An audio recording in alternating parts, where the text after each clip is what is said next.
Welcome to my YouTube channel, Mirror of Death. There's a cemetery on the outskirts of Willow Creek, North Carolina, that the locals refuse to visit after dark. They call it Hollow Pines Cemetery, but that's not its real name. The official records say it's Everest Memorial Park. The difference doesn't matter. What matters is what people say happens there, what people have heard breathing beneath the ground. It started decades ago, after the flood of 1974. A violent storm had torn through the region, washing away roads and uprooting trees. When the water receded, the townspeople discovered that several graves had split open. Some caskets were missing, others crushed, as if something had tried to claw its way out. The county sealed the place off for safety reasons, but those who lived nearby claimed they could still hear gasps coming from the earth on humid nights, soft, rhythmic, like the ground itself was alive. By 2023, no one talked about it anymore. The old stories had faded into local legend until a YouTuber named Carter Lowe decided to spend the night there. His channel,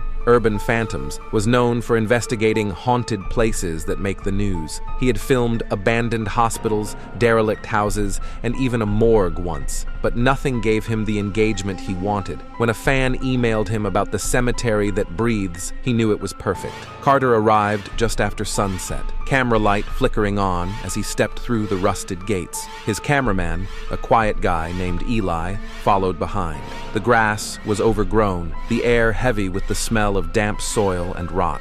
Every sound, crickets, wind, the occasional snap of a twig, felt amplified. "All right, guys," Carter said into the camera. "We're at Hollow Pines Cemetery. Locals say the ground moves here. Let's find out if that's true." They walked between crumbling tombstones, many too weathered to read. The deeper they went, the quieter it became. The wind stopped. The insects stopped. It was like the whole place was holding its breath. Eli whispered, "Man, it's too quiet." Carter grinned. That's the point. They set up their equipment: EMF detectors, motion sensors, a thermal camera, and a microphone planted in the ground to capture any subterranean noise. At 11:47 p.m., the first anomaly appeared. The EMF meter spiked, and the ground beneath Carter's feet trembled. Not an earthquake, not thunder, just a subtle, pulsing vibration. "You feel that?" Eli asked. Carter nodded slowly. "Yeah, like it's breathing." They listened. Inhale, exhale. The soil rose and fell slightly,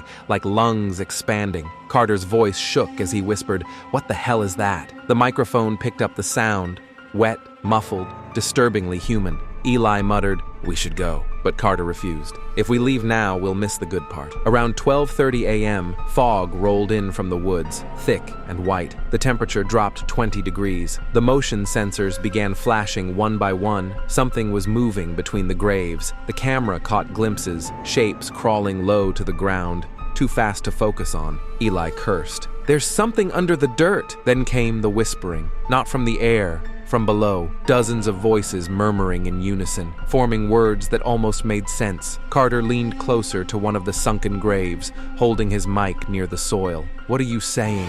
he whispered. The response came faint but clear. "Breathe with us." The ground burst open.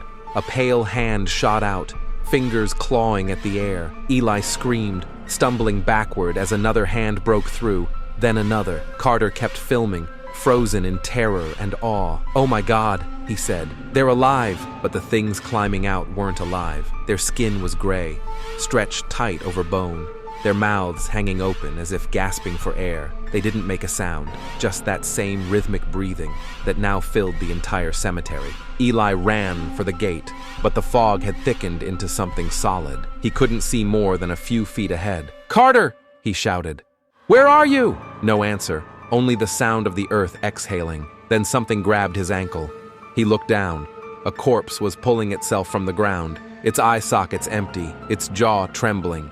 He kicked free and bolted, but every step felt heavier, like the ground was trying to swallow him. Carter's live stream continued. The chat was exploding. Viewers thought it was fake, incredible CGI. They watched as Carter turned the camera toward the graves, where dozens of bodies now stood, swaying slightly. They weren't attacking. They were breathing together, in and out, in perfect rhythm. The camera shook as Carter whispered, "Eli, I can't move. It's pulling me."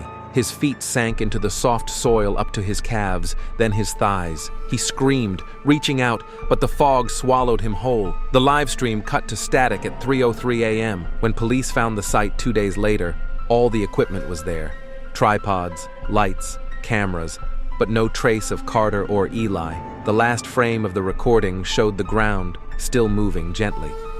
Authorities called it an equipment malfunction caused by seismic activity. The town didn't argue. No one wanted to dig there again.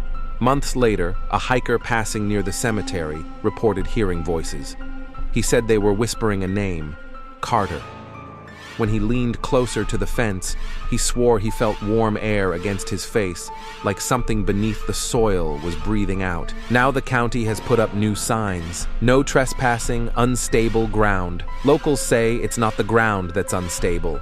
It's what's under it. They say that once you breathe the same air as those buried in hollow pines, you belong to it. And sometimes, on a still night, when the wind stops and the crickets go silent, you can hear the earth take a long, slow breath, as if the cemetery itself is still alive. Because it is, and it's waiting for you to listen. Thanks for watching my video. Subscribe to my channel.